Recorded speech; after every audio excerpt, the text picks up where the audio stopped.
Howdy, my name is Derek, and tonight I'm going to be showing you how to play Standing Stones multiplayer. What you're going to need for this is a standard, the main sheet, one for each player. They're going to need a meeple of their own, ideally in individual color, so it's easier to remember whose is where's. You're also going to need the deck of offering cards. They're the ones with the stones on them and the numbers in the corner. Let's go ahead and shuffle these up. You're going to deal out one for each player in the game. In this game, for this demonstration, I'm going to be doing a two-player game. So I'm going to shuffle it up, deal out 2 cards to what we call the offering, and that's good to go. Now you're also going to need a full set of double 6 dominoes. In this case, for the sake of your audio and hopefully readability, I'm going to be using this deck of dominoes. They're bicycle, they're actually double 9, I removed the extras, and hopefully this will work out for you. So we're going to shuffle this up. The game takes place over 3 rounds.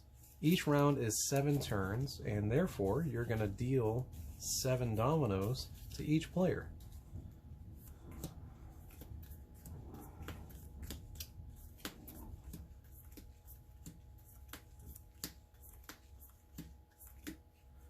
Great, and now we're going to set those off to the side because they don't matter.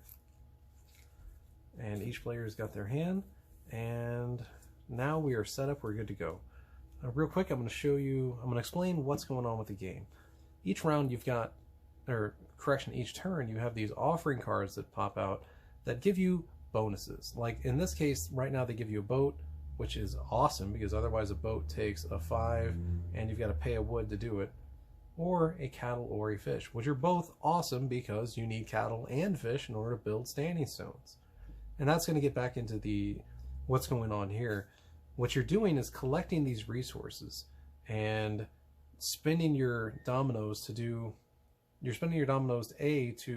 try and gain priority to get the card you want for the specific bonus that you want. And the lower half of the domino, the bottom of the domino, is going to determine which action it is that you're doing that turn.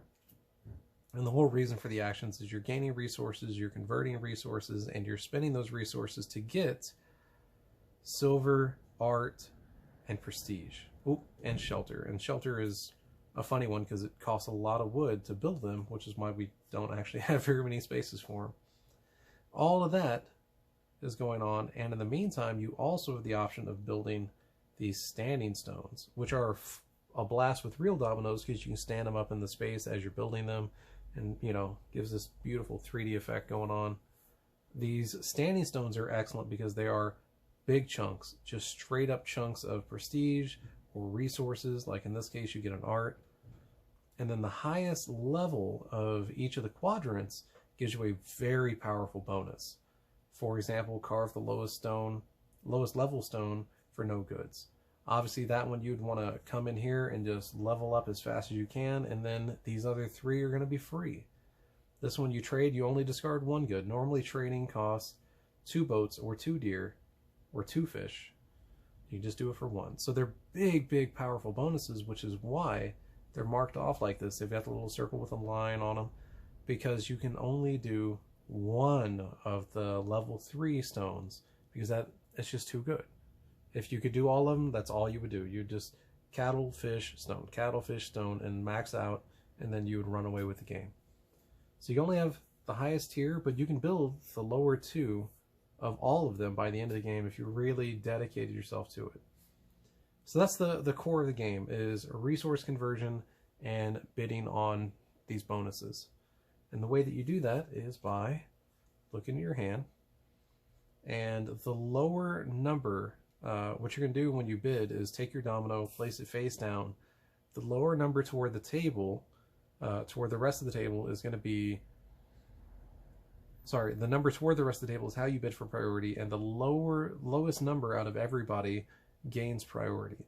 The lower number, as I said, determines which action it is you're doing. So you're having to be very careful about which domino you set out, because, for example, if I knew my opponent had spent all of their great dominoes and I felt confident with playing the 4, do I actually have the resources to trade?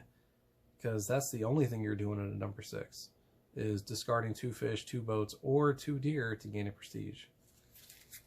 So in this case, this is actually a very, very powerful move, running with the 0 and the 1, because I need crops, the number 1 resource, in order to get cattle. Again, I need cattle in order to either do prestige or do piracy, or in order to build standing stones. So this player is going to build a 0, going to bid 0. This player also has a good hand, but not as good. They would go 2, except they don't have the crops to put into cattle, so they're going to bid a 0-3. Set their hand aside. Now once everybody has bid and is ready to go, you do a simultaneous reveal. Boom. Clearly this player, when you tie, like in this case 0 and 0, you then look at the second number and see which one is lower. In this case, 1 is definitely lower than 3, so my right player, my dark player, is going to gain priority. Priority doesn't mean that you have to take the card first and move first. Priority means that you can choose who is going to go first, and I'll go over why that's important in just a second. So in this example, we're going to go ahead and have this player go first because they really, really want that cattle. Because that's just, if you're good at piracy, if you're going to go that route, grabbing that boat is fantastic. But this person wants the cattle because they're definitely going to go for those stones. Excellent. What I like to do is outline, because of these beautiful icons that Nobi designed for us, I like to outline the icon when I gain it, and then fill it in the rest of the way when I use it. That way it's easier to track what I have, what I don't have, and what's already spent. As I said, this player has their 0 and their 3. They're going to gain a boat. So let's outline the boat. And you can do this however you want. Some people like to fill it in when they get it, and then just kind of do an X on it or whatever when they spend it. Whatever works for you. This player is going to do the number 1 action, because that's what they bid on. They're going to gain that crop. Very, very good place to start, because you can always spend crops on any number of things. This player is going to do number 3, which is also very good because there are so many uses for fish. Fish are very valuable and surprisingly difficult to get a hold of. Great, so the dominoes are spent. Now we have the emissary stage, where players can send their workers, their emissaries, to another player's sheet. The catch being, if this player was to send their worker over right now, you can only do the lower action, the conversion half is what we call it, of the action. And if their emissary is there, you have to pay them 1 good. It's whatever good you want, whatever you have available. In this case, I would probably do crops because they're cheap, they're easy. And by pay, I mean if I wanted to come over here and build shelter, which I totally cannot do. But if that was the goal, their emissary is home, so I would have to pay a crop. I would discard, fill it in here so that it's gone, and then they would gain that crop. You're not paying it to the bank, you're paying it to that player for the benefit of being able to take advantage of their work space. The upside being that then that space is blocked. But, as I said, I don't have the resources to do it. Now, if their worker was somewhere else, if this was a 3 or 4 player game, and they had gone first, and this is where I said sometimes it pays to have priority and give first player to another person, because if they've got an action you'd really like to take, they don't have very many resources, so paying them something won't hurt them. You can give them priority, especially if you trust what's going on with the offering. You are pretty confident you'll get what you need. You can make them go first, they'll grab the cards, and then hopefully they will be able to move their worker out, and then you can come onto their sheet, do what you need to do, and not have to pay them. Anyway, I hope that gives you a little bit of understanding of some of the concepts, some of the strategies that you can do. But that's it. You check for workers, for emissaries, and if nobody uses them, then that turn is done. You're going to flip over 2 new cards for the offering. And now we hit turn 2, and we're going to start bidding again. I've got this 0 and this 4. Wood is pretty darn good. Or this 1 and 3. Fish would be ideal because then I could start building immediately. Yeah. I'm gonna do that. Because crops and cattle, that's fantastic. I don't need to worry about this. I'm gonna go 1 and 3. But let's pretend like we're doing a real game. I'm gonna do it face down. My light player, my rose gold player. Oh no.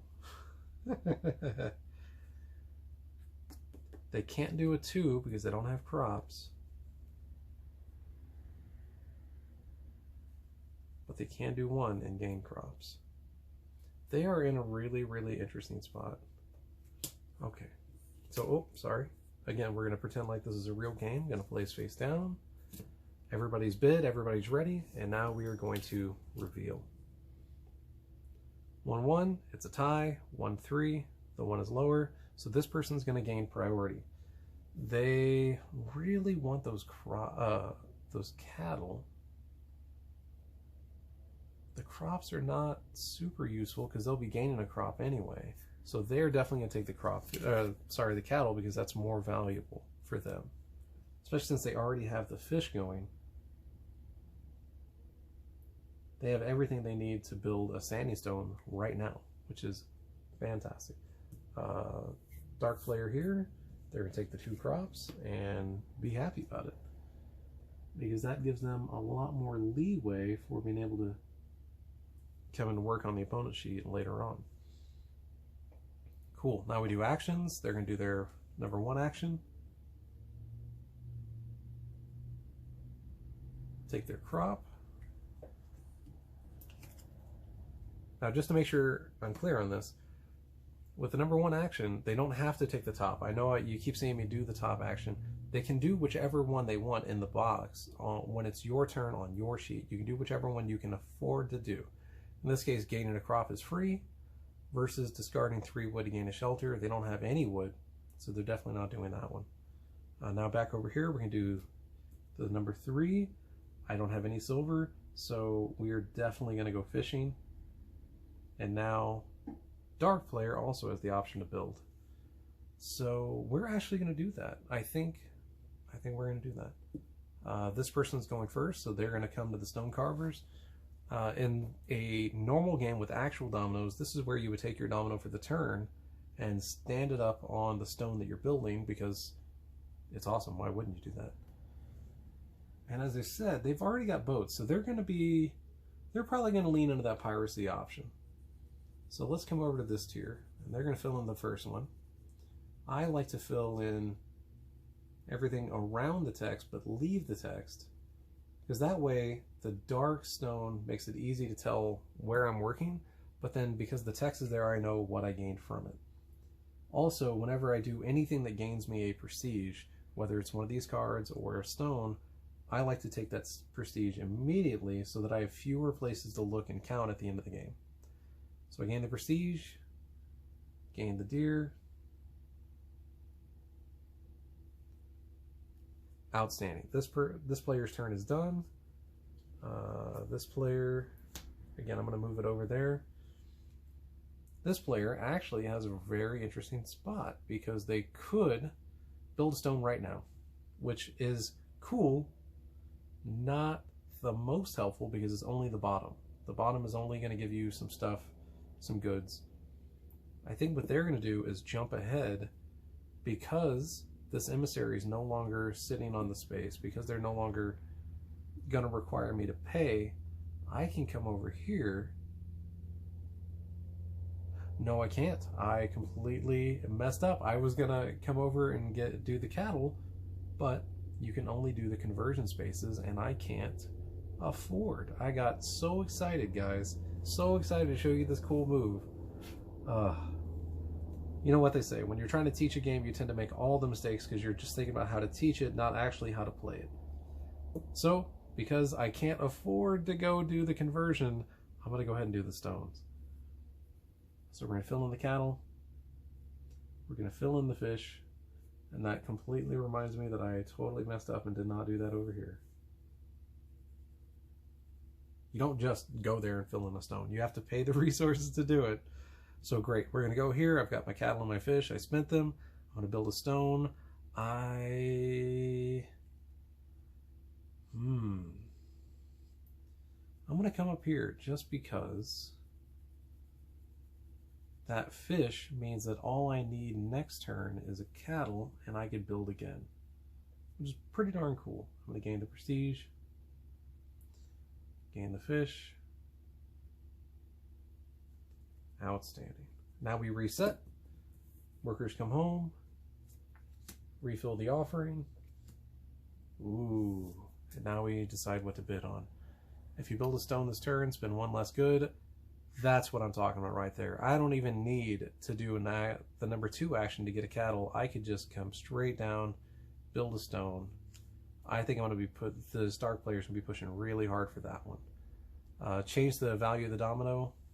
Plus or minus 1 is actually pretty excellent as well, because it allows you, like, let's say you've got a lot of 5s and 6s in your hands, but you don't really have the resources to take advantage of it. That'll help you make that little bump to be able to do something more useful. So we need something low, and we need something I can afford. You can't beat that. Can't beat that. I can always use wood, and the 0 is the lowest I can go. Fantastic. This player, oh no. 1 and 6, they can't do the 6 yet. They could do the 2, but why would you bid a 1 and a 2 when you could go a 0 and 2? What a dirty, dirty move. 2, get the cattle. Yeah, they're going 0 and 2. All right, we get the hands. Everybody has bid. Everybody's home. Everything's good. So now we reveal. The 0's tie, so you go to the second number. The 2 is the lowest. This player gets to pick what they want to do. But they want to change the second value? Not really. That 2 is absolutely what they need to be doing right now anyway. So they are definitely going to take this card. So for reference, we're going to have it down here for right now so that it's easier to remember. This player is going to get their option of plus or minus. We're going to put it up there because they probably aren't going to take advantage of it anyway. They've already got their fish. They definitely don't want the 5 because they don't have any wood. What a bummer. All right, so my light player is going to do their action, the 2. They're going to spin that crop. Going to get themselves a bovine. Perfect. This player is going to spend their 4. Yeah, they're going to spend their 4 because they could use some wood. And now we're going to check workers. This person, they don't really have the goods for conversion, but they definitely have exactly the right situation for building a stone, so that's what they're going to do. They're going to use their action, or they're offering their card. They're going to come to the stone carvers. They're going to spend 1 less good, so they only need the 1 cattle, and they're going to do the second tier here because they really want to get that piracy bonus.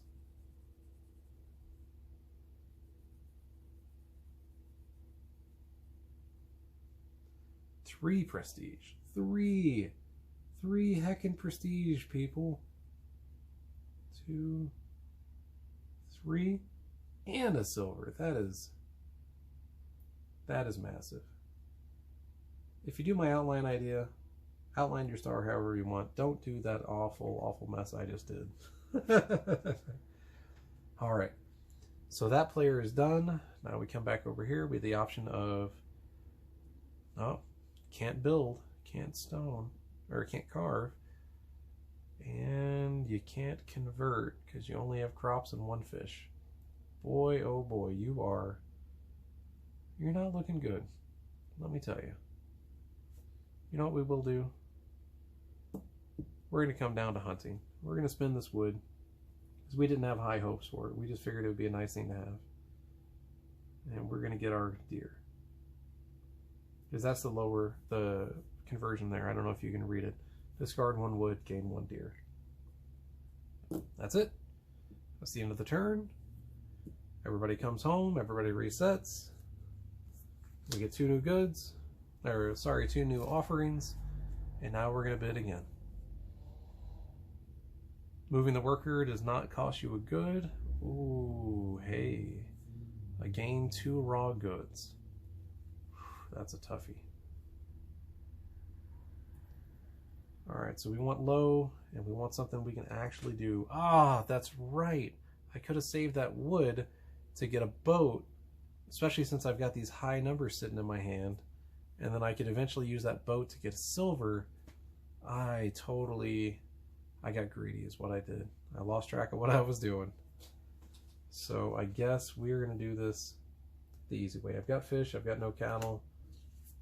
I'm going to go ahead and bid a 2. 1 and 6. They don't have the goods to do the 6, and they don't really need it with all that prestige sitting there. 2, they don't have the crops for cattle, but they could bid the 2 and take the 1 action so that they can get cattle. I think that's what they're going to do. Obviously they want to bid low. It'd be nice to get the 2 raw goods. Alright, everybody bid. Everything's reset, so let's check. 2, 2, 1, 1. Yet again, light player is going to win that bid. They're going to go ahead and take the 2 raw goods because they're not really worried about what's going on over here. The raw goods are going to be, as it says, crops or wood. I think they're going to take 1 of each.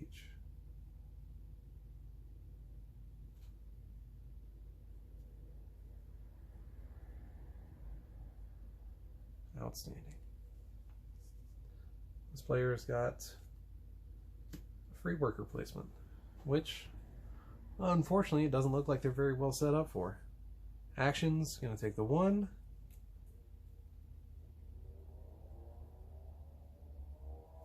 See, I could have just taken the 2 wood because they were going to get a crop this turn anyway from that 1 action.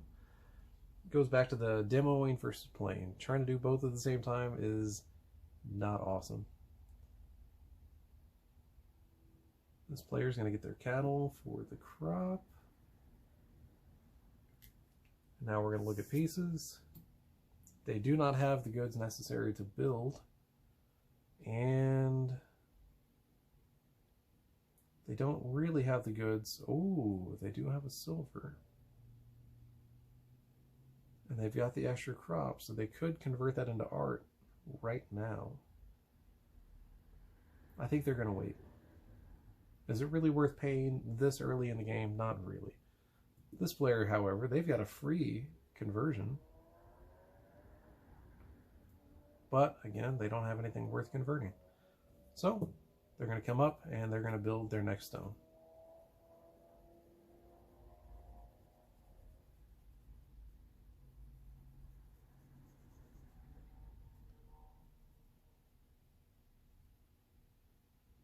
Which, 2 prestige in a boat ain't bad. Nothing to sneeze at, you know? Alright, everybody. I'm going to go ahead and stop it there. If we continue out, we bid out the rest of the 3 cards.